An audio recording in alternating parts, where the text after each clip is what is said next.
ආයිබෝවන් දරුවනේ tuition.lk web අඩවියට සාදරයෙන් ඔබ පිළිගන්නවා.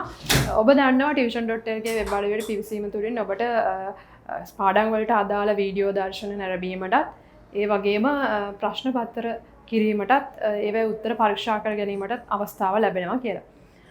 මම භෞතික විද්‍යාව 12 ශ්‍රේණියට භෞතික විද්‍යාව උගන්වන ගායත්‍රී හෙට්ටිආරච්චි. දැන් අපි බලමු අද තියෙන්නේ ඔයගොල්ලෝ ඉගෙන ගත්තා මිනුම් කියන්නේ භෞතික විද්‍යාව 12 ශ්‍රේණියේ පළවෙනි පාඩම. දැන් තියෙන්නේ ඔයගොල්ලන්ට අද ඉගෙන ගන්න යාන්ත්‍ර විද්‍යාව. යාන්ත්‍ර විද්‍යාව කියන පාඩමේ ප්‍රධාන කොටස් ගණනාවක් තියෙනවා. ඒකෙන් අපි බලමු යාන්ත්‍ර විද්‍යාවේ ප්‍රධානම කොටස පළවෙනි කොටස ඒකමාන හා ද්විමාන චලිත පිළිබඳව තමයි ඔයගොල්ලන්ට අධ්‍යයනය කරන්න තියෙන්නේ. මේ කොටසේදී සාපේක්ෂ ප්‍රවේගය වගේම චලිතයට අදාළ ප්‍රස්ථාර ඉගෙන ගන්න තියෙනවා වගේම චලිත සමීකරණ ඉගෙන ගන්න තියෙනවා. අපි බලමු දැන් පාඩමට පිවිසෙන්න යාන්ත්‍ර විද්‍යාව පාඩමේ පළවෙනියටම අපි බලමු සාපේක්ෂ ප්‍රවේගය. කොහොමද සාපේක්ෂ ප්‍රවේගය කියන එක කියන ප්‍රශ්න වලට අපි පිළිතුරු දෙන්නේ කොහොමද කියලා බලමු. පළවෙනි ප්‍රශ්නය අපි තෝරගෙන තියෙනවා A හා B වස්තුන් දෙකක් පිළිවෙලින් 5 kmh ඍණ 1 හා 8 kmh ඍණ 1 ඒකාකාර ප්‍රවේග වලින් ගමන් කරනවා. 5 km ශ්‍රේණි එක හා 8 km ශ්‍රේණි එක. කියන්නේ පැයට කිලෝමීටර් 5ත් 8ත් කියන ප්‍රවේග වලින් ගමන් කරනවා. A හා B එකම දිශාවලට චලිත වන විට VBA සොයන්න. VBA කියන්නේ දරුවනේ Aට සාපේක්ෂව B හි ප්‍රවේගය සොයන්න තියෙනවා. දෙවැනි ප්‍රශ්නය තමයි A හා B එකිනෙකට විරුද්ධ දිශාවලට චලනය වන විට VBA සොයන්න. ඒ කියන්නේ නැවතත් A හා B විරුද්ධ දිශාවලට චලනය වෙනවා නම් Aට සාපේක්ෂව B ගේ ප්‍රවේගය සොයන්න තියෙනවා. ඊළඟට A ගමන් කරන දිශාවට ලම්බකව B ගමන් ගනිනවා. ඒ කියන්නේ VBA. ඒ කියන්නේ Aට සාපේක්ෂව B ගේ ප්‍රවේගය හැබැයි A හා B ලම්බකව ගමන් කරන අවස්ථාවේදී. මේ අවස්ථා තුනේදීම අපි බලමු කොහොමද සාපේක්ෂ ප්‍රවේගය හොයන්නේ කියලා. ඉස්සලාම අපි ඔයගොල්ලෝ දන්නවා දැන් භෞතික විද්‍යාව හදාරන දරුවන් විදිහට අපි ප්‍රශ්නයක් දුටුවහම ප්‍රශ්නේ අපිට අත්‍යවශ්‍යම කොටස් ටික වෙනම සටහන් කරගන්න ඕනේ නේද? එහෙම කරගත්තාම තමයි අපිට ගානට පිවිසෙන්න ගොඩක් පහසු වෙන්නේ. ඉස්සලාම අපි Aට සාපේක්ෂ Aගේ ප්‍රවේගය බලමු. Aගේ ප්‍රවේගය 5 km ශ්‍රේණි එක පැයට කිලෝමීටර් 5යි. එතකොට Aගේ ප්‍රවේගය අපි සාපේක්ෂව සලකනකොට අපි සලකන්නේ පොළවට සාපේක්ෂව. ඒක තමයි මේ E වලින් දක්වන්නේ පොළව කියන එක. නේද? ඒතර VAE කියන්නේ පොළවට සාපේක්ෂව Aගේ ප්‍රවේගය 5 km ශ්‍රේණි එක කියන එක. ඊළඟට පොළවට සාපේක්ෂව Bගේ ප්‍රවේගය 8 km ශ්‍රේණි එක. නේද? ඒ දෙකම එකම දිශාවට තමයි අපි පළවෙනි ගානේදී සලකන්නේ. එතකොට අපි මෙන්න මේ විදිහට ඉස්සලාම ලියා ගන්න ඕනේ පළවෙනි සමීකරණය කොහොමද ලියන්නේ VBA. ඒ කියන්නේ අපි හොයන්න ඕනේ Aට සාපේක්ෂව B ගේ ප්‍රවේගය කොහොමද හොයන්නේ? Aට සාපේක්ෂව B ගේ ප්‍රවේගය හොයනවා නම් අපි ඉස්සලාම පොළවට සාපේක්ෂව B ගේ ප්‍රවේගය හොයාගන්න ඕනේ. පොළවට සාපේක්ෂව B ගේ ප්‍රවේගය. ඊළඟට අපිට දෙවෙනුවටනේ Aට සාපේක්ෂව B ගේ ප්‍රවේගය. එතකොට B ගේ ප්‍රවේගය තමයි පොළවට සාපේක්ෂව B ගේ ප්‍රවේගය. ඊළඟට Aට සාපේක්ෂව කියන්නේ පොළවට සාපේක්ෂව සමානයි. Aට සාපේක්ෂව පොළවේ ප්‍රවේගය නේද? එතකොට Aට සාපේක්ෂව පොළවේ ප්‍රවේගය කියන්නේ දරුවනේ අපි මෙතනදීම අපි හදාගන්න වෙනවා එහෙනම් මොකද්ද? Aට සාපේක්ෂව පොළවේ ප්‍රවේගය කීයද කියන එක. අපි දන්නවා A වල ප්‍රවේගය පොළවට සාපේක්ෂව A ගේ ප්‍රවේගය පැයට කිලෝමීටර් 5ක් මෙන්න මේ දිශාවට තියෙන්නේ කියලා. එතකොට එහෙනම් පොළවේ Aට සාපේක්ෂව පොළවේ ප්‍රවේගය වෙන්න ඕනේ විරුද්ධ දිශාවටනේ. එතකොට මේ දිශාවටම අපි සලකන නිසා අපිට ඒතර ඍණ අගයක් දැම්මහම එතකොට ඒකෙන් කියන්නේ විරුද්ධ දිශාවට ධන 5 km ශ්‍රේණි එක කියන එක. අපි මේ දිශාවටම සලකනකොට අපිට ඒක ඍණ 5 km ශ්‍රේණි එක කියලා ලියන්න පුළුවන්. එතකොට අපි දැන් ඉස්සල්ලාම මෙන්න මේ පොළවට සාපේක්ෂව B ගේ ප්‍රවේගය කියන එක ආදේශ කර ගන්නවා. ඒ කියන්නේ 8යි. එතකොට ඊළඟට අපි මෙතෙන්ට ලියන්න ඕනේ ඍණ AE අගය නේද? ඍණ AE කියන්නේ දැන් අපි AE දන්නවා. එතකොට ඍණ 5යි කියන එක. එතකොට 8 ඍණ 5 කියලා ගත්තාම උත්තරය එන්නේ කීයද? පැයට කිලෝමීටර් 3යි කියන උත්තරය තමයි ලැබෙන්නේ. ඊළඟට දෙවෙනි ප්‍රශ්නේදී අපි සැලකුවා මේ B හා A කියන දෙදෙනා විරුද්ධ දිශාවලට ගමන් කරනවා නම් කොහොමද Aට සාපේක්ෂව B ගේ ප්‍රවේගය හැදෙන්නේ කියලා නේද? අපි ඒක බලමු. ඒ කොටසදී අපි ඒකෙත් මේ විදිහට සාරාංශගත කරගන්නවා අපේ ගණන. එතකොට මේකෙදී අපි හැබැයි පොළොවට සාපේක්ෂව A ගේ ප්‍රවේගය කියන්නේ පැයට කිලෝමීටර් 5ක් මෙම දිශාවට සලකනවා නම් අපිට එතකොට B ගේ ප්‍රවේගය සලකන්න වෙන්නේ මෙම දිශාවට ගානේ විදිහට විරුද්ධ දිශාවට තමයි සලකන්න වෙන්නේ පැයට කිලෝමීටර් 8ක්. එතකොට අපි ඒකත් මේ විදිහට මේ සමීකරණයට අදාළ කරගන්නවා. ඒ කියන්නේ Aට සාපේක්ෂව B ගේ ප්‍රවේගය කියලා කියන්නේ පොළවට සාපේක්ෂව B ගේ ප්‍රවේගය එකතු කිරීම ඒට සාපේක්ෂව පොළවේ ප්‍රවේගය. ඒක ඒ විදිහටම තමයි. ඊළඟට අපි එතකොට ඒට සාපේක්ෂව පොළවේ ප්‍රවේගය කියලා කියන්නේ අපි ලියන්නේ සාමාන්‍යයෙන් පොළොවට සාපේක්ෂ වේගයේ ප්‍රවේගය නිසා ඒකේ ඍණාගය තමයි අපිට මෙතෙන්ට සලකන්න වෙන්නේ. අපි ඊළඟට බලමු ගාන හදන්නේ කොහොමද කියලා. එතකොට ආයි 8යි ඍණ 5 කියලා එන්නේ නේද?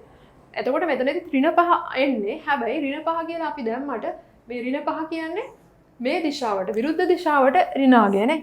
එතකොට දැන් ගාන හදනකොට අපි දෛශික නිසා මොකද කරන්න ඕන? අපි එකම දිශාවකටනේ එකතු කරගන්න පුළුවන් නේ. එකතු කරන්න හරි අඩු කරන්න හරි අපි එකම දිශාවකට ඔක්කොම ගානේ තියෙන ඔක්කොම ටික ගන්න වෙනවා. එතකොට දැන් මේක තියෙන පළවෙනි එක 8 නිසා මෙම දිශාවට තියෙන නිසා ඒ දිශාවටම අපි සලකනවා 5. එතකොට සලකනකොට මේ ඍණ 5 කියන එක ධන 5 වෙනවා. එතකොට 8 ධන 5 ඒ කියන්නේ 13 km ශ්‍රේණියක කියන ආගය තමයි.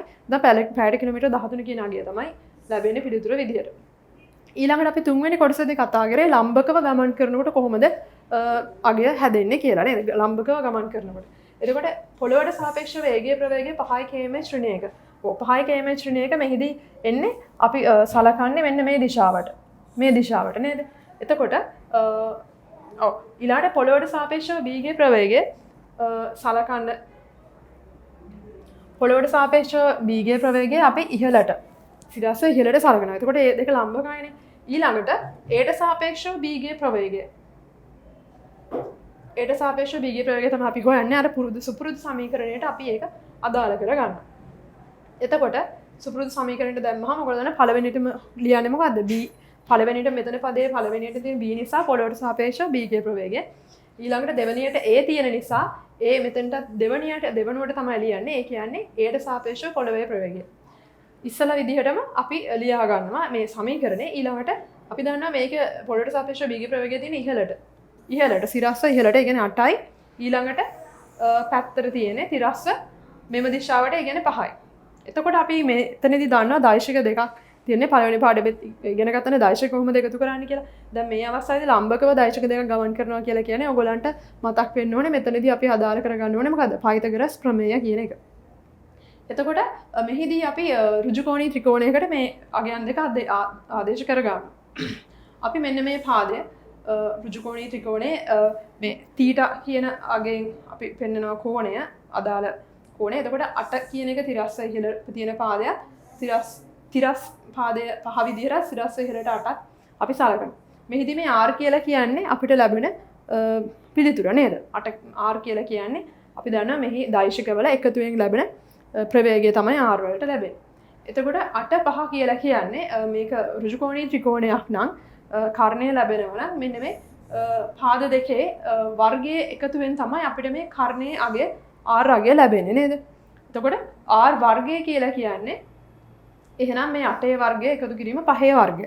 එතකොට r කෙලින්ම ගන්න නිසා මම මේකට වර්ගමූලය දාගෙන හොයා ගන්නවා. එතකොට 8 වර්ගය කියන්නේ 64යි 5 වර්ගය කියන්නේ 25යි. එතකොට 64යි 25යි එකතු කරාම 89ක් ලැබෙනවනේ දරුවනේ. එතකොට ඒ අගේ අපි වර්ගමූලය තමයි මෙතනදී සලකන්න ඕනේ. වර්ගමූලය සලකුවාම කීයද අපිට ඒක හොයාගන්න පුළුවන්.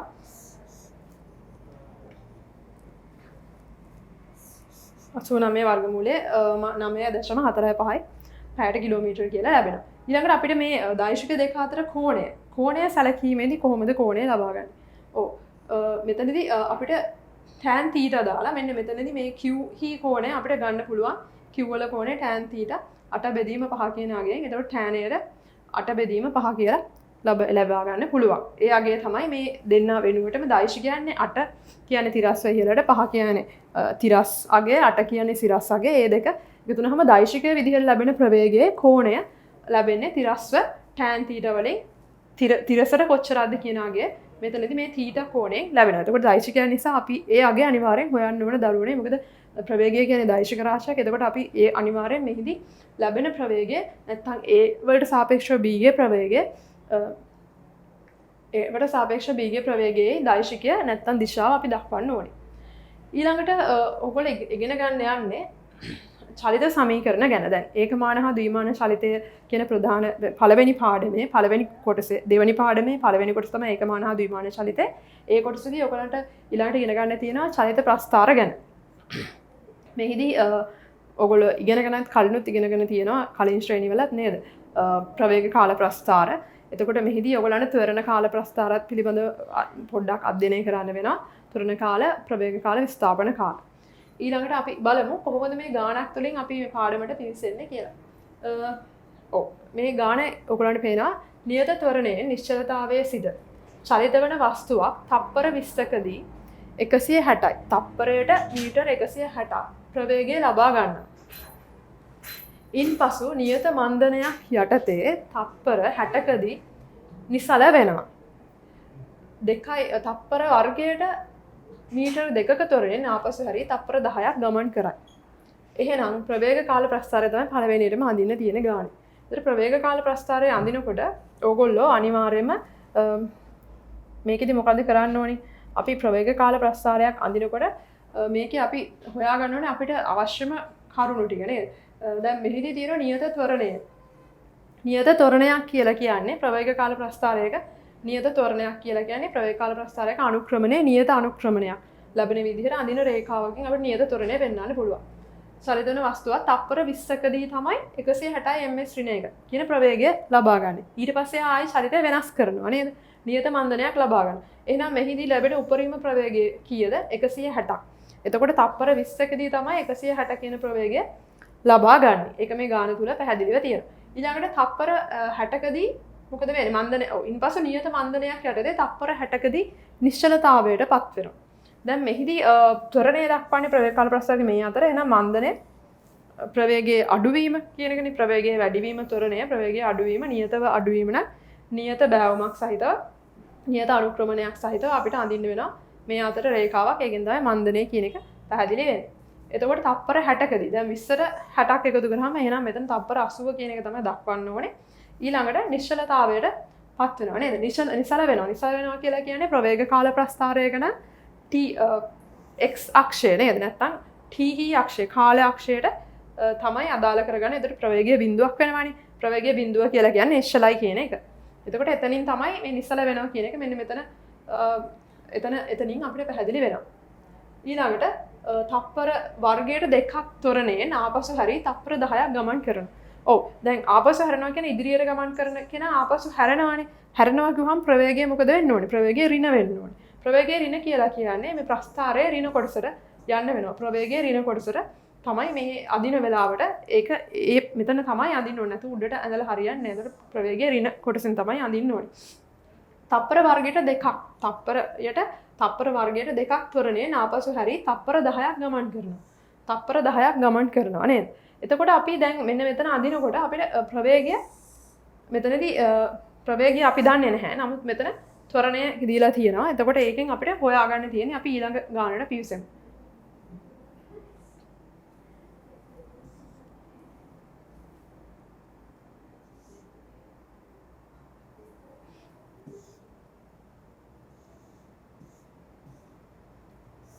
දැන් එතකොට අපි මෙහිදී ප්‍රවේග කාල ප්‍රස්ථාරය අඳිනකොට මෙන්න මේ ප්‍රවේග කාල ප්‍රස්ථාරය අඳින්න කියලා විතරයිනේ තියෙන්නේ. ඒක නිසා මෙහි v අකුර යොදවයි කියලා කිසි ප්‍රශ්නයක් ඒක ගැටලුවක් වෙන්නේ නැහැ. එතකොට මෙතනදී අනුක්‍රමණයේ සෙවීම ඒ ගැන ලොකු ගැටලුවක් වෙන්නේ නැහැ. අපි ඊළඟට මේකේ ඊළඟ තවත් කොටස් වගේක් තියෙනවා මේ ගැටලුවටම සම්බන්ධ වෙලා ප්‍රධාන ගැටලුවට සම්බන්ධ වෙලා. නමුත් අපි බලමු මේ ප්‍රවේග කාල ප්‍රස්ථාරයක් අඳිනකොට අපි සලකන්න ඕනේ මොනවද කියලා. ප්‍රවේග කාල ප්‍රස්ථාරයකදී ප්‍රවේගය අපි y අක්ෂයෙන් යොදා ගන්නවා. එතකොට තප්පරයට මීටර් කියන එක තමයි SI ඒකකයේ ප්‍රවේගය.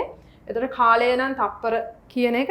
එතකොට දැන් මෙහිදී අපි දන්නවා මේ ධන විස්ථාපනයක් තමයි ප්‍රවේගය මෙන්න මේ අගයෙන් දැක්වෙන්නේ නේ. ඒ කියන්නේ ප්‍රවේගය ධන. ප්‍රවේගයේ ඍණ නම් ප්‍රවේග කාල ප්‍රස්ථාරයක යට කොටස. නැත්නම් ඍණ කොටසෙන් තමයි ප්‍රවේගයේ ඍණ කියන එක දැක්වෙන්නේ. නැත්නම් ආපසු ඍණ විස්ථාපනයක්. ඍණ විස්ථාපනය කියන්නේ නැවත හැරී ගමන් කරන එක. පෙර සිටි ස්ථානයටම ගමන් කරන එක. ඊළඟට එහෙනම් අපි බලමු ප්‍රවේග කාල ප්‍රස්ථාරයක නියත ත්වරණය දක්වන්නේ නියත බෑවුමකින් නැත්නම් නියත අනුක්‍රමණයකින් ඉදිරිය ලෙසට නේද? නැත්නම් ඉහළට ගමන් කරනකොට ඒක නියත ත්වරණය. පහළට ගමන් කරනවා නම් ඒ කියන්නේ නම් කිසි අගයක ඉඳලා පහළට ගමන් කරනකොට අපි නියත මන්දනය කියලා සලකනවා. ඊළඟට අපි බලමු නියත ප්‍රවේගය.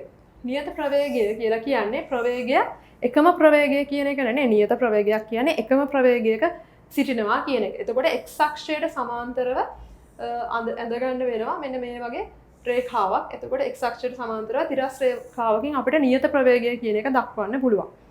ඊළඟට ගුරුත්වාකර්ෂණය යටතේ ඉහළ නගින වස්තුවක් නැවත බිමට පතිත වීම නේද? සිරස්ව ඉහළට ප්‍රක්ෂේපණය කළ වස්තුවක් බිමට පතිත වීම. ඒතර ගුරුත්වාකර්ෂණය කියන එක ප්‍රවේගය එතකොට ඉහළ නගිනකොට ප්‍රවේගයක් තියෙනවානේ. ප්‍රවේගය බිඳුව වෙනවා ඉහළම ස්ථානයේදී. ප්‍රවේගය බිඳුව වීම කියන්නේ එහෙනම් ප්‍රවේගයක් මුලින් තිබිලා ඊළඟට ප්‍රවේගය බිඳුව වෙනවා. ත්වරණය අපි දන්නවා ඉහළට යන අවස්ථාවේදී ගුරුත්වාකර්ෂණ ත්වරණයට මොකද වෙන්නේ? ඉහළට නගින වස්තුවකට ගුරුත්වාකර්ෂණ ත්වරණය ඍණ අගයක් තමයි තියෙන්නේ. එතකොට ත්වරණය ඍණනේ. එහෙනම් මන්දනයක් තියෙන්නේ. එතකොට බිඳුව දක්වා එනවනේ. එතකොට මේ විදිහට පෙන්වන්න පුළුවන්. ඊළඟට නැවත විස්ථාපනය ඍණ වෙනවනේ. විස්ථාපනය ඍණ කියන්නේ නැවත සිටි තැන තමයි එන්නේ. ඒ කියන්නේ මෙහි අපිට දක්වන්න වෙනවා ප්‍රවේගයේ ඍණ අවස්ථාව. මේ විදිහට තමයි දක්වන්න වෙන්නේ. එහෙනම් අපි බලමු වැඩි වෙන ත්වරණය දක්වන්නේ කොහොමද කියලා. ත්වරණය නියත ත්වරණය නෙමෙයි වැඩි වෙන ත්වරණය නම් ප්‍රවේග කාල ප්‍රස්ථාරයක මේ හැඩේන අඩු වෙන ත්වරණය මේ හැඩේනොත් දක්වන්න පුළුවන්. ඊළඟට අපි කතා කරපු ප්‍රශ්නෙම ගැටලුවෙම අපිට තියෙනවා තවත් ගැටලුවක්. ඒ තමයි දෙවෙනි කොටස. ඒ ගැටලුවෙමයි ලබා ගන්න ත්වරණයක් මන්දනයක් සොයන්න තියෙන්නේ. අපි දැන් මෙතනදී කතා කරා ප්‍රවේග කාල ප්‍රස්ථාරය මේ විදිහට අපි ඇඳගත්තනේ මේ අවස්ථාවේදී මෙහි ත්වරණය පළවෙනි අවස්ථාවේ ත්වරණය හොයනකොට ත්වරණය අපි හොයන්නේ කොහොමද? ප්‍රවේග වෙනස බෙදීම කාලය කියන සමීකරණයට ආදේශ කරලා. ඒතොර ප්‍රවේග වෙනස මෙහිදී වෙන්නේ 160යි. බිඳුවකින් පටන් අරගෙන එතකොට 160 දක්වා යනවා. ඒ කියන්නේ අපි දන්නවා ප්‍රවේග වෙනස කියලා කියන අවසාන ප්‍රවේගය අඩු කිරීම ආරම්භක ප්‍රවේගය.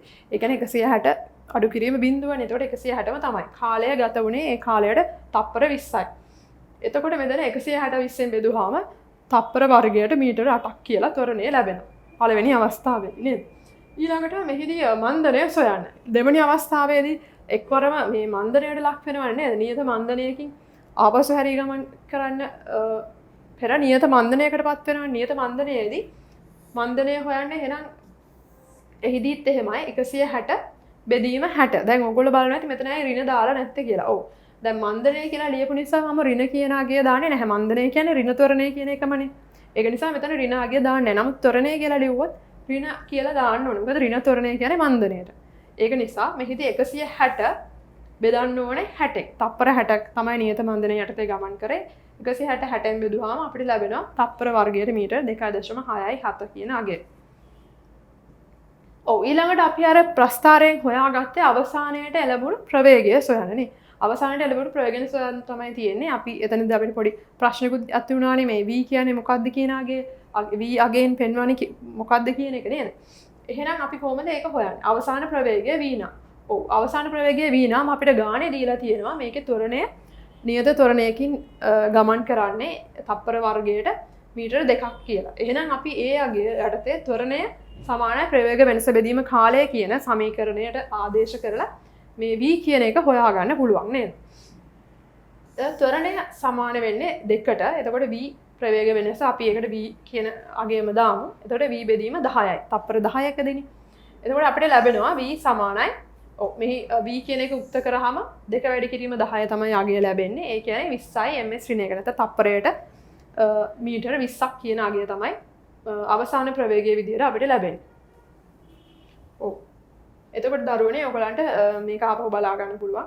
මේ විදිහට අපිට ඇඳ ගන්න පුළුවන්. අනිවාර්යෙන් මෙහිදී මේ මෙන්න මෙතන තියෙන බෑවුමයි මේ බෑවුමයි එක වගේ වෙන්නේ නැහැ. පොඩක් වෙනස් විදිහට තමයි ඇඳ ගන්න ඕනේ.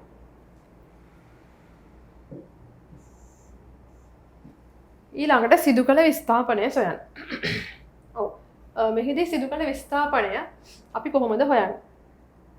ඕගොල්ලෝ දන්නවා ප්‍රවේග කාල ප්‍රස්ථාරයකින් කොහොමද විස්ථාපනයක් හොයන්නේ? ප්‍රවේග කාල ප්‍රස්ථාරයක විස්ථාපනය කියලා කියන්නේ ප්‍රස්ථාරය x අක්ෂය සමග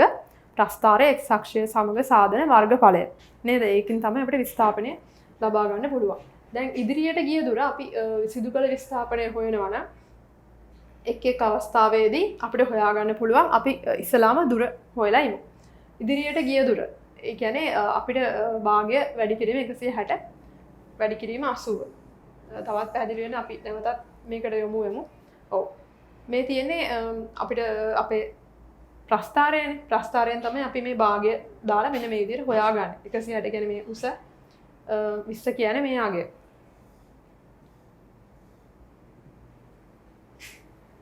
ඔව්. එතකොට අපි ත්‍රිකෝණයක සාමාන්‍යයෙන් දන්නවනේ ළමයි ත්‍රිකෝණයක වර්ගඵලය හොයන්නේ භාගය වැඩි කරන්න ඕනේ ලම්බක උස නේද? පාදයේ වැඩි කිරීම පාදයේ අගය. එතකොට භාගය වැඩි කිරීම 160 වැඩි කිරීම 80 කියලා කියන්නේ ඉදිරියට ගිය දුර. ඒ කියන්නේ නියත ත්වරණයක් මන්දනයක් ඇති වුණ සම්පූර්ණ ත්‍රිකෝණයේ වර්ගඵලය.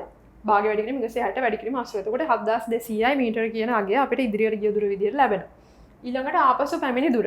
ඒ කියන්නේ අර මේ y අක්ෂයේ ඍණාගයත් එක්ක තිබුණ ප්‍රස්ථාරයේ පහළ කොටස. ආපසු පැමිණීම. එතකොට භාගය වැඩි කිරීම 10 වැඩි කිරීම 20 කියලා ලැබෙනවා. දැන් අපි ඔක්කොම ප්‍රවේගයත් හොයාගෙන තියෙන නිසා අපිට ලේසි හදන්න. එතකොට මීටර් 100ක් කියලා ලැබෙනවා. එහෙනම් විස්ථාපනය කොහොමද හොයන්නේ? අපි දන්නවා විස්ථාපනය දෛශිකයක් නිසා ඉදිරියට ගිය දුරෙන් අඩු කරන්න ඕනේ ආපසු පැමිණි දුර. එතකොට තමයි විස්ථාපනය කියන අගය ලැබෙන්නේ. එහෙනම් 7200න් අඩු කරන්න ඕනේ 100ක්. එතකොට කීයද? 4700යි මීටර කියලා විස්ථාපනය අපිට ලැබෙනවා. ඔව්. අපි දැන් යමු මේ පාඩමටම අදාළ වෙලා තියෙන තවත් කොටසක් තමයි කොහොමද ත්වරණ කාල ප්‍රස්ථාර අඳින්නේ කියන එක. එතකොට මේ ප්‍රස්ථාරයට අදාළ ප්‍රවේග කාල ප්‍රස්ථාරයට අදාළව කොහොමද ත්වරණ කාල ප්‍රස්ථාරයක් අඳින්නේ?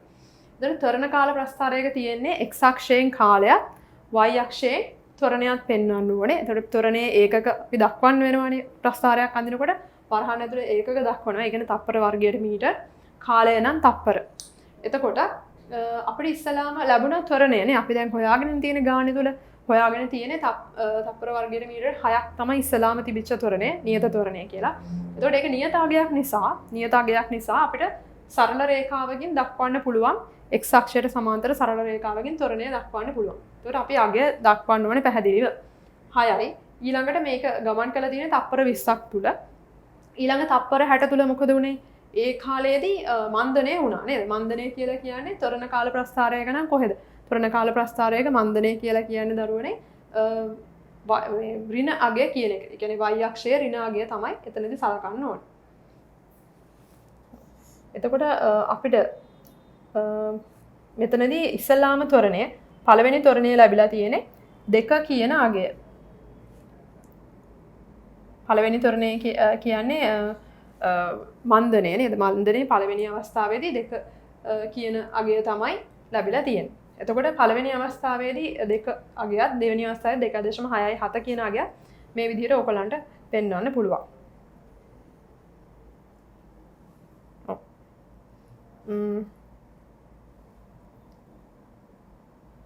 පොඩි වෙනස් වීමක් කරගන්න වෙනවා. ඔව්. මෙහිදී 2.67 දැන් මෙතන ත්වරණය අපිට ලැබිලා තියෙනවානේ. 2.67 කියන අගය ඒ අගය මේ විදිහට පෙන්වන්න පුළුවන්. පළවෙනි අවස්ථාව, එතකොට දෙවෙනි අවස්ථාව මන්දනයේදී 2 කියන අගය. ඊළඟට අපි බලමු විස්ථාපන කාල ප්‍රස්ථාරවල කොහොමද පෙන්වන්නේ කියලා. විස්ථාපන කාල ප්‍රස්ථාරයක් අඳින්න ඉස්සලා දැනගන්න ඕනේ මෙන්න මේ හැඩයන් වලින් මෙන්න මේ දේ තමයි නිරූපණය කරන්න කියලා. විස්ථාපන කාල ප්‍රස්ථාරයක විස්ථාපනය කාලය අක්ෂ දෙක දැක්වුවාම අපි දන්න විස්ථාපනය මනින SI ඒකකයේ තමයි මීටර්, කාලය මනින්නේ තප්පර වලින්. එතකොට විස්ථාපන කාල ප්‍රස්ථාරයක නියත බෑවුමකින් නැත්නම් නියත අනුක්‍රමණයකින් ධන දිශාවට දක්වනවා ඒකාකාර ප්‍රවේගය කියන එක. විස්ථාපනය බෙදීම කාලය සමානයි ප්‍රවේගය. එතකොට මෙහි අනුක්‍රමණයෙන් දක්වන්නේ ඒකාකාර ප්‍රවේගය. විස්ථාපනය කාල ප්‍රස්ථාරයක මේ විදිහට මේ ප්‍රවේගය එන්න මොකද වෙන්නේ ළමයි? ප්‍රවේගය එන්න වැඩි වෙනවානේ. මේ විදිහට ප්‍රවේගය එන්න වැඩි වෙනවා. ප්‍රවේගය වැඩි වෙනවා කියලා කියන්නේ විස්ථාපන කාල ප්‍රස්ථාරයක ප්‍රවේගය වැඩි වීම කියන්නේ ත්වරණය දක්වන්නේ මෙන්න මේ විදිහට. ඊළඟට විස්ථාපන කාල ප්‍රස්ථාරයක x අක්ෂයට සමාන්තරව අඳින තිරස් රේඛාවෙන් දක්වන්නේ මොකද්ද? විස්ථාපනයේ එකම විස්ථාපනයේ ඉන්නවා කියන එක. ඒ කියන්නේ නිශ්චලතාවය කියන එක තමයි දක්වන්නේ. ඊළඟට විස්ථාපන කාල ප්‍රස්ථාරයක මේ ආකාරයේ අඩු වෙන බෑවුමක් සහිතව නැත්නම් අනුක්‍රමණය එන්න අඩු වෙනවා කියන එකෙන් පෙන්වන්නේ මන්දනය කියන එක. මේ ටික ඔයා ළමයි දැනගෙන ඉන්න ඕනේ. ඊළඟට අපි බලමු ප්‍රස්ථාරයකින් මේ ගොඩක් මේ ප්‍රමුඛවම හමු වෙන ගැටලුවක් තමයි මේ ගුරුත්වය යටතේ චලනය වෙන වස්තුන් පිළිබඳව. එතකොට ගුරුත්වය යටතේ ඉහළට ප්‍රක්ෂේපණය කළ වස්තුවක්. ඒ කියන්නේ ගුරුත්වය යටතේ අපි ඉහළට විසි කරන ලද වස්තුවක් බිමට පතිත වීම කියන එක කොහොමද දක්වන්නේ? ඔව්. ඒතර විස්ථාපන කාල ප්‍රස්ථාරයක් තුලින් කොහොමද දක්වන්නේ? විස්ථාපන කාල ප්‍රස්ථාරයකදී අපි දන්නවා දැන් අපි ඉහළට ප්‍රක්ෂේපණය කරන වස්තුවකදී පළමු අවස්ථාව අපේ අතේ තියෙන අවස්ථාවනේ මේ බෝලයක් වෙන්න පුළුවන් නේද? ඒ වගේ දෙයක් ඉහළට විසි කරනකොට පළවෙනි අතේ තියෙන අවස්ථාව අපි ඒ අවස්ථාවේදී සලකන්නේ උපකල්පනය කරනවා මේක බිම තමයි තියෙන්නේ කියලා. ඒ කියන්නේ බිඳුවයි විස්ථාපනය බිඳුවයි කියන අවස්ථාව. ඒ විස්ථාපනයේ බිඳුවේ ඉඳලා මොකද වෙන්නේ? එන්නේ විස්ථාපනය වැඩි වෙනවා. ඉහළටම ගියාම මොකද වෙන්නේ? ඉහළම අගයක් ලබා ගන්නනේ බෝලයක් ඉහළට විසි කරනකොට ඉහළම උසක් ලබා ගන්නවා. එතකොට විස්ථාපනය ඉහළම වෙන අවස්ථාවක් තියෙනවා. ඊළඟට විස්ථාපනය මොකද වෙන්නේ? එන්න අඩු වෙනවා. පොළවට වැටෙන අවස්ථාවේදී වැටෙන අවස්ථාව වෙන්නකොට එන්න විස්ථාපනය අඩු වෙලා නැවත වරක් බිඳුව දක්වා පැමිණෙනවා. විස්ථාපන කාල ප්‍රස්ථාරයක ඒකාකාර අනුක්‍රමණයකින් මේ දක්වන්න බෑ. ඒකට හේතුව තමයි විස්ථාපන කාල ප්‍රස්ථාරයකදී අපි දන්නවා දැන් මේ ගුරුත්වය යටතේ චලනය වෙනකොට ගුරුත්වජ ත්වරණයට ලක් වෙනවනේ වස්තුවක් ඉහළට විසි කරනකොට නේද? ඉහළට විසි කරන අවස්ථාවේදී ත්වරණය වෙනවා නම් අපි ඉහළට යනකොට මොකද වෙන්නේ? ත්වරණය නෙමෙයි මන්දනය වෙන්නේ නේද? ඍණ g තමයි ලැබෙන්නේ.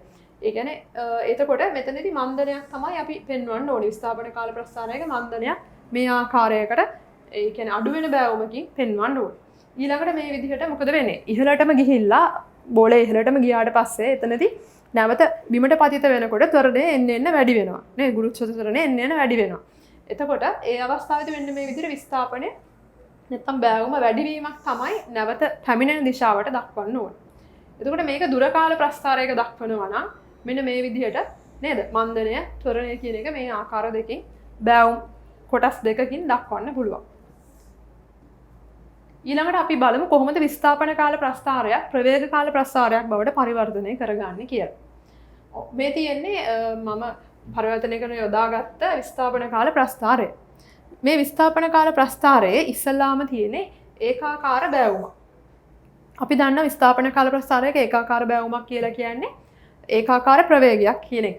අපි මේ එක් එක් අවස්ථාව සලකමින් මේ ප්‍රවේග කාල ප්‍රස්ථාරය කොහොමද අඳින්නේ කියලා බලමු. දැන් පළවෙනි අවස්ථාවේ මෙන්න මේ කොටස මේ වක්‍රය මේ කොටසට අදාළව නම් එහෙනම් ඒකාකාර ප්‍රවේගය තමයි එන්නේ. කියන්නේ ප්‍රවේග කාල ප්‍රස්ථාරයක නියත අගයක් තියෙන්න ඕනේ. ඊළඟට එකම විස්ථාපනය හම්බ වෙනවා මේ t බිඳුව කියන අවස්ථාව. t බිඳුව කියන කාල පරතරය තුර එකම ස්ථානයක තමයි ඉන්නේ. එකම විස්ථාපනය. ඒ කියන්නේ නිශ්චලයි කියන එක. එහෙනම් ප්‍රවේග කාල ප්‍රස්ථාරයක නිශ්චල අවස්ථාව.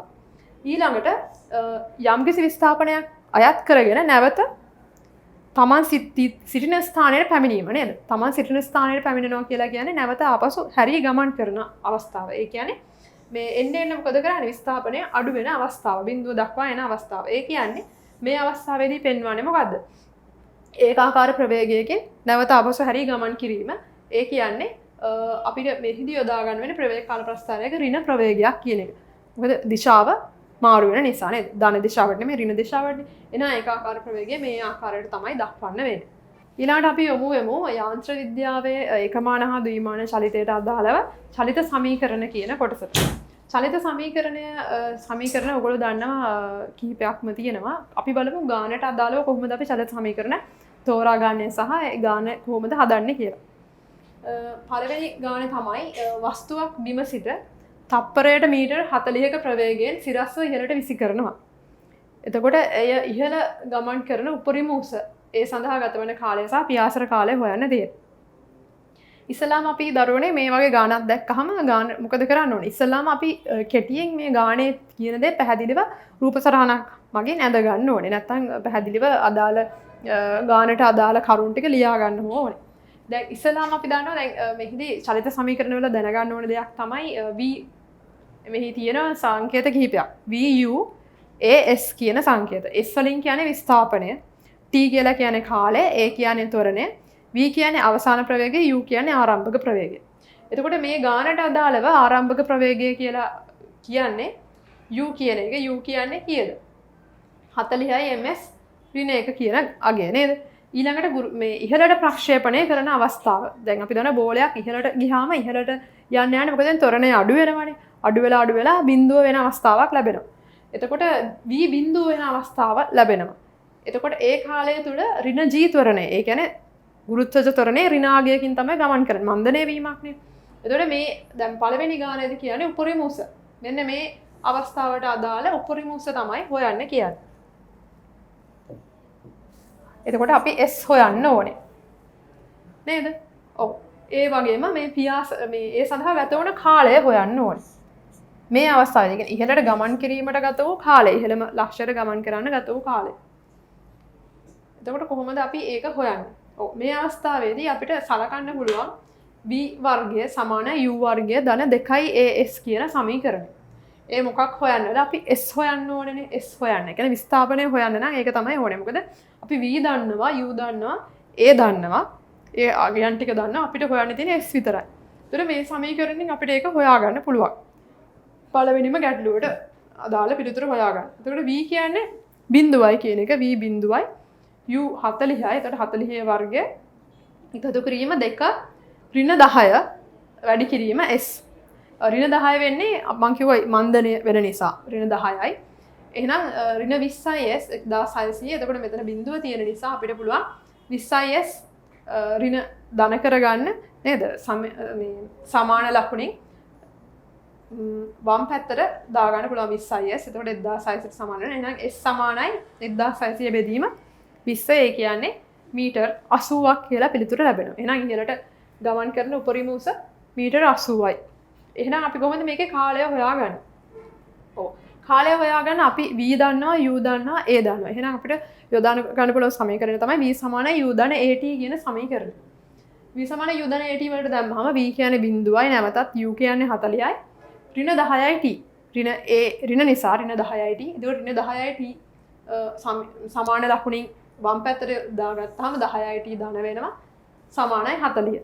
එහෙනම් t සමානයි 40 බෙදීම 10. ඒ කියන්නේ කීයද? ඔව්. තප්පර 4යි කියලා ලැබෙනවා. තප්පර 4යි. කාලය ගත වුණ කාලය. ඊළඟට දෙවෙනි කොටසට අපි හොයාගන්නේ පියාසර කාලය. පියාසර කාලය කියන්නේ මොකද්ද? පියාසර කාලය කියන්නේ අපි ප්‍රක්ෂේපණය කරපු වස්තුව අහසේ රැඳෙන මුළු කාලය. නේද? ඉහළට ගමන් කරලා උපරිම ප්‍රවේගයේ බිඳුවක් වෙලා නැවතත් පහළට ධන ත්වරණය යටතේ පැමිණෙන මුළු කාලය තමයි පියාසර කාලය කියලා කියන්නේ. එතකොට අපිට මෙතන හොයන්න තියෙන්නේ මුළු කාලය. ඒකට අපිට යොදා ගන්න පුළුවන් සමීකරණය තමයි s සමානයි ut ධන a භාගයයි at වර්ගය කියන චලිත සමීකරණය. මේකට අදාළ කරගන්න පුළුවන් අපි u දන්නවා. මුළු පියාසර කාලයේම ආරම්භක ප්‍රවේගය දන්නවා 40යි. t a දන්නවා t දන්නවා s කියන්නේ කීයද? s කියන්නේ බිඳුවයි. t දන්නේ අපි t තමයි හොයන්න ඕනේ. s බිඳුවයි. මොකද මුළු පියාසර කාලය ඉවර වුණාම නේද? පියාසර කාලයේ අවසානයේදී මුළු ස්ථාපනයේ බිඳුවක් බවට පත් වෙනවා. නැවත සිටි ස්ථානයටම පැමිණෙන නිසා. ඔව්. එතකොට s සමානයි බිඳුවයි 40යි t භාගයයි ඍණ 10යි t වර්ගය. ර්ණ 10යි කියලා සලකනවා අපි මේ අවස්ථාවේදී පියාසර කාලය තුලදී ත්වරණය ඍණ 10යි කියලා සලකනවා. එහෙනම් බිඳුව සමානයි 40යි t ඍණ 5යි t වර්ගය. මේකෙදි අපි නැවතත් මොකද වෙන්නේ? 5යි t වර්ගය මේ දකුණු වම් පැත්තට දාගත්තාම 40යි t දකුණු පැත්තේ තියෙනවා. එහෙනම් t යුක්ත කරාම 40 බෙදීම 5යි. ඒ කියන්නේ තප්පර 8ක් කියලා පියාසර කාලය මුළු කාලය ලැබෙනවා. ඔව්.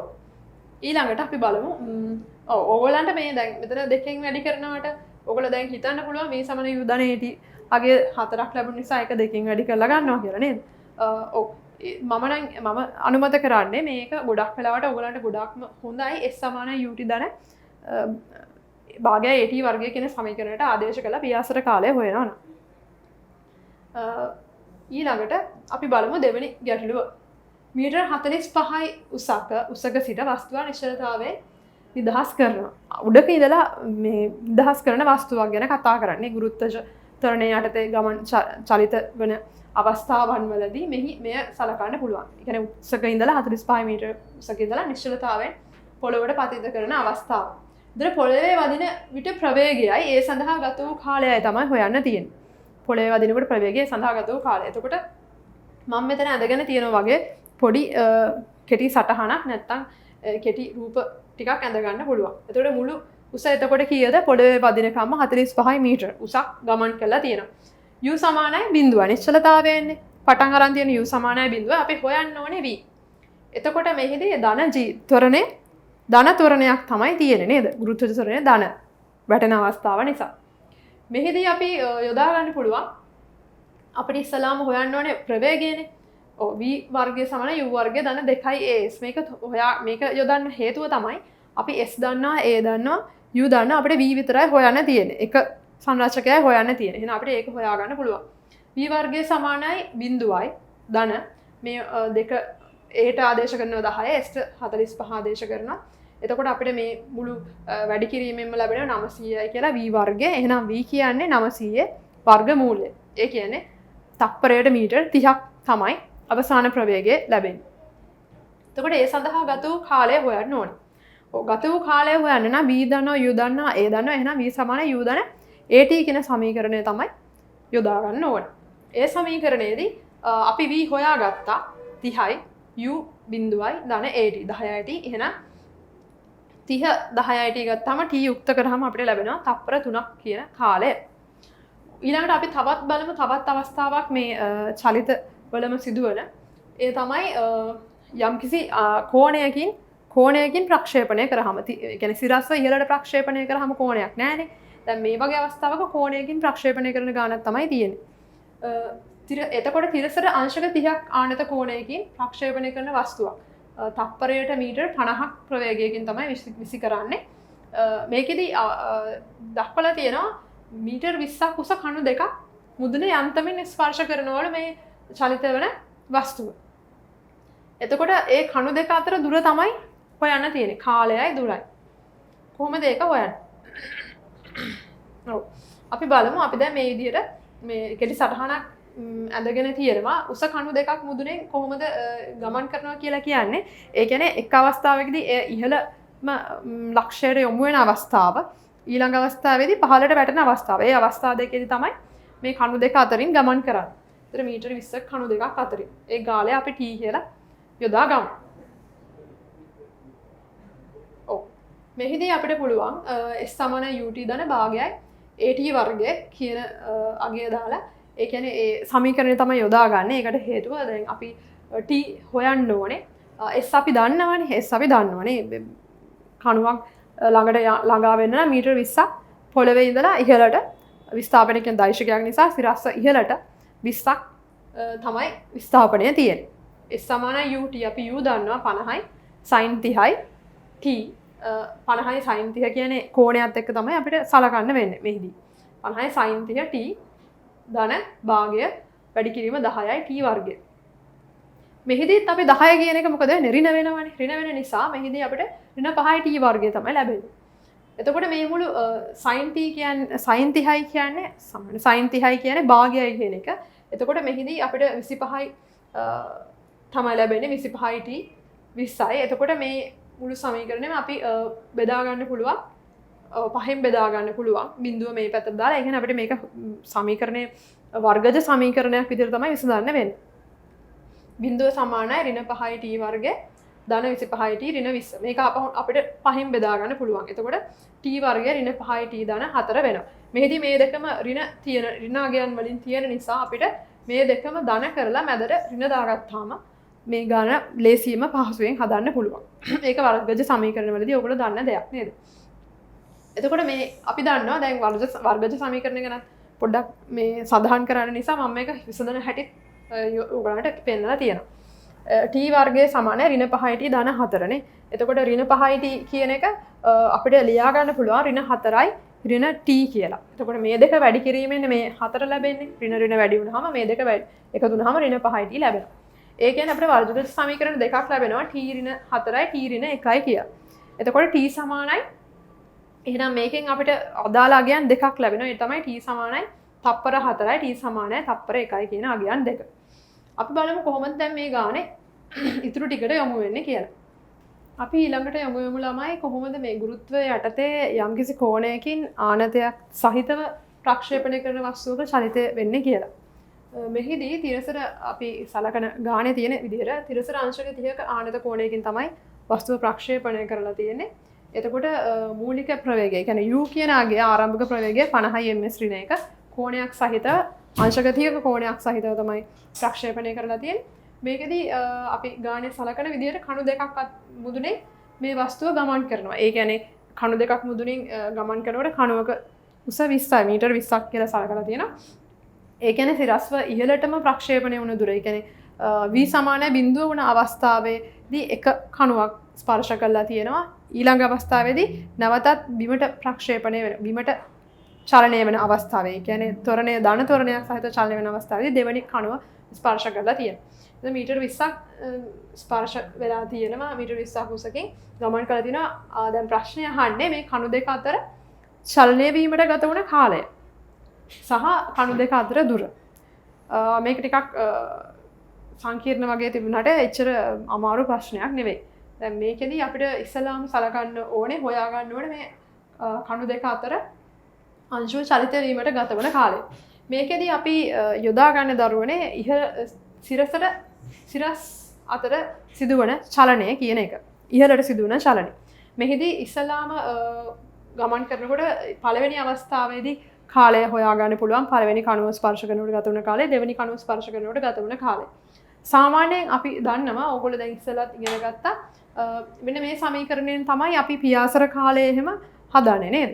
දැන් මේ සමීකරණයෙන් අපිට පුළුවන් මේ ගානට අදාළ පළවෙනි කාරණාව. ඒ කියන්නේ කාලය කියන දේ හොයාගන්න පුළුවන්. S = UT ධන භාගය AT වර්ගය කියන ගානට අදාළ කරගත්තාම මෙහිදී අපි විස්ථාපනය සලකන්නේ මීටර 20යි කියලා.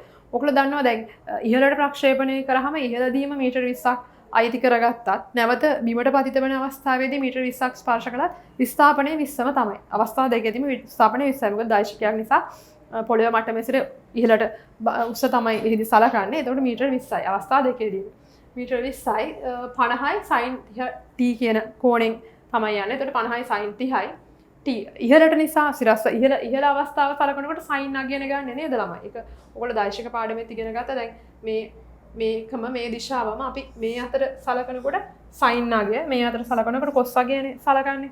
එතකොට මේකට sin 30යි t ධන භාගයයි 10යි t වර්ගය. මේකෙදිත් අපි ඍණ 5යි ගන්නෙ. පියාසර කාලයටත් අපි ඍණ අගය ගත්තේ. එතකොට මේකටත් ඍණ 10 තමයි සලකන්නේ.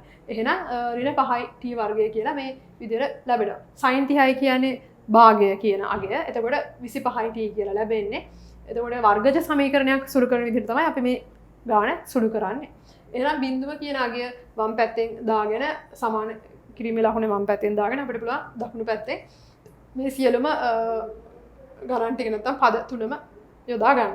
එතකොට මේ පද තුනම පළවෙනි පදයයි අවසාන පදයයි ඍණාගයන් ලැබෙන නිසා අපිට මේ දෙන්නම ධන කරලා මැද පදයට ඍණාගයක් දාගන්න පුළුවන්. එතකොට ඍණ 5යි t කියලා ලැබෙනවා. දැන් වර්ගජ සමීකරණ සුළු කිරීම පොඩ්ඩක් මතක් කරගන්නත් එක මම මේ ගාන සුළු කරන විදිය ඔයගලන්ට මතක් කරලා දෙන්නම්. මේකෙදී අපි බිඳුවයි මේ ගානම අපි පහෙන් බෙදාගත්ත පස්සේ අපිට ලැබෙනවා බිඳුව සමානයි t වර්ගය ඍණ 5යි t ධන 4යි කියලා. එතකොට මේ ධන 4 කියන්නේ ලැබෙන්නත් ඍණ 5 ලැබෙන්නත් අපි මැද පදේ කඩා ගන්න ඕනේ කොටස් දෙකකට. ඒ කියන්නේ ඍණ 4යි t ඍණ t කියන අගය. ඒක ඍණ 5යි t කියන්නේ 4 ඍණ 4 එකතු කිරීම ඍණ 1. ධන 4 කියන්නේ ඍණ 4 වැඩි කිරීම ඍණ 1 කියන එක. එතකොට අපිට පද දෙකක් ලැබෙනවා මේකේ සුළු කරාම t ඍණ 4යි t ඍණ 1යි කියන එක. එතකොට අපි මේක t ඍණ 4 සමාන කරනවා බිඳුවට t ඍණ 1 සමාන කරනවා බිඳුවට. එතකොට අපිට ලැබෙනවා අගයන් දෙකක් t සමානයි තප්පර 4යි t සමානයි තප්පර 1යි කියලා. දැන් අපි සලකමු මේ අවස්ථා දෙක බැලුවොත් t සමානයි තප්පර 4 කියන්නේ මොකද්ද? මේ ප්‍රක්ෂේපණය කරන වස්තුව මෙන්න මෙතෙන්ට ළඟා වෙන අවස්ථාව. ඒ කියන්නේ මේ දෙවෙනි කණුවට ළඟා වෙන අවස්ථාවේදී තප්පර 4ක් ගත වෙලා තියෙනවා. පළවෙනි කණුවට ළඟා වෙනකොට තප්පර 1ක් ගත වෙලා තියෙනවා. ඒතර දැන් අපේ ප්‍රශ්නේදී අහන්නේ මේ කණු දෙක අතර අංශුව චලිත වීමට ගත වුණ කාලය. එහෙනම් අපි කාල පරාසය හොයාගත්තා නම් හරි. ඒ කියන්නේ කණු දෙක අතර චලනය වීමට ගත වුණ කාලය සමාන කරගන්න පුළුවන් තප්පර 4 අඩු කිරීම තප්පර 1ට. එහෙනම් තප්පර 3ක කාලයක් ගත වෙලා තියෙනවා මේ කණු දෙක අතර චලනය වීමට. එහෙනම් ඊළඟට අපෙන් අහන්නේ මේ කණු දෙක අතර දුර. දැන් කණු දෙක අතර දුර සලකනකොට අපිට සලකන්න වෙනවා මෙහිදී තිරස් චලිතය කියන එක. තිරස් චලිතය. තිරසට සිදුවන චලිතය. තිරසට සිදුවන චලිතය සලකනකොට අපි කොහොමද මේක හොයාගන්නේ? ඔව් ඒත් අපිට පුළුවන් අර සමීකරණයම S = UT ධන භාගය AT වර්ගය කියන සමීකරණයම යොදා ගන්න. මෙහිදී අපි කොහොමද මේ ආදේශ කරගන්නේ මෙන්න මේ අගයන් ටික. ඔව් මෙහිදී S තමයි අපිට හොයන්න දෙන S. එතකොට S සමානයි UT ධන භාගයයි AT වර්ගය.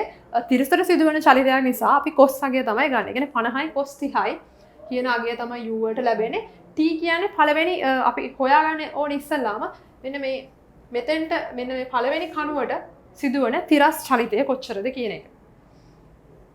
භාගයයි අපි බලමු අපහු ගාන. එතකොට භාගයයි AT වර්ගය කියන එක බිඳුවක් වෙනවා. ඇයි දරුවනේ? දැන් ගුරුත්වාකර්ෂණ ත්වරණය යටතේ චලිතය වීමක් අපි සලකන්නේ නැහැ නේ. අපි දැන් තිරස් චලිතයනේ සලකන්නේ. එතකොට ත්වරණය බිඳුවයි. එකම මට්ටමේ ගමන් කරන නිසා ගුරුත්වාකර්ෂණ ත්වරණය බිඳුවයි.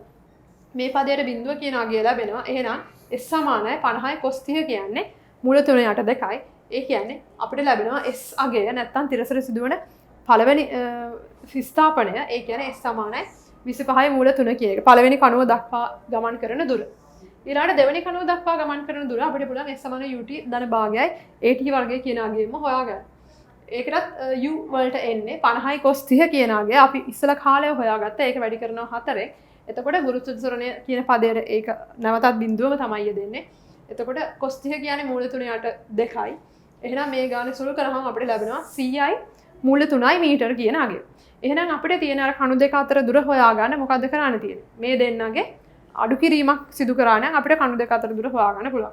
තප්පර 4ක් ගත වූ කාලයක් හම්බ වෙච්ච, ඒ කියන්නේ දෙවෙනි කණුවට ගමන් කරපු තිරස් දුර CI තිරස් විස්ථාපනය CI මූල 3 අඩු කරන්න ඕනේ 25යි මූල 3යි. එතකොට අපිට ලැබෙනවා 75යි මූල 3යි මීටර කියන අගය. එහෙනම් දරුවනේ අපි යාන්ත්‍ර විද්‍යාවේ පළවෙනි කොටස අවසන් කරනවා. ඔයගොල්ලන්ට පුළුවන් යාන්ත්‍ර විද්‍යාව සියලුම කොටස් ටික නැරඹීමෙන් අනතුරුව යාන්ත්‍ර විද්‍යාවට අදාළ ප්‍රශ්න පත්‍රය අපෙන් බාගත කරගෙන එයට පිළිතුරු ලියන්න පුළුවන්. ස්තුතියි.